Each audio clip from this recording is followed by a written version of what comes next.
পর্যন্ত দাবি না আদায় হবে 4 তারিখের পরে আমার ছাত্র সমাজ রাস্তায় নামলে রাস্তা থেকে উঠবে। এই বৃষ্টির মধ্যে যারা এসেছেন তাদেরকে আবার পুনর্বার ধন্যবাদ জানাচ্ছি। এবং একটা ব্যাপার খুব বুদ্ধি দিয়ে বলতে চাই, গোটা বাংলাদেশের ভিতরে এই যে বর্তমান চলমান যে কোটা আন্দোলনে বরিশাল বিশ্ববিদ্যালয়ের অবস্থান আজকের দিনে এটা সত্যি সম্মানজনক এবং প্রশংসার দাবিদার। সারা দেশে আপনাদের এবং আমাদের এই কর্মসূচি আসলে মানুষের চোখে পড়েছে।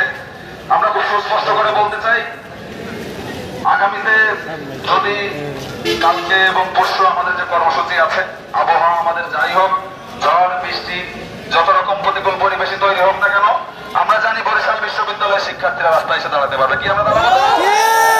ঝড় হলে দাঁড়াইতে পারবো? প্রচন্ড বৃষ্টি হলে দাঁড়াইতে পারবো? আবহাওয়া যত প্রতিকূলে যাক না কেন আমরা কি দাঁড়াতে পারবো?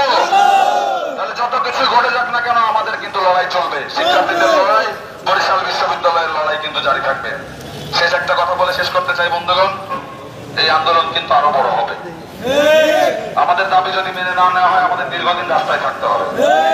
তাহলে সেক্ষেত্রে সবার আগে আমাদের দরকার যেটা, সেটা হলো একে অন্যের প্রতি সহানুভূতিশীল হওয়া এবং খানিকটা সহমর্মী হওয়া।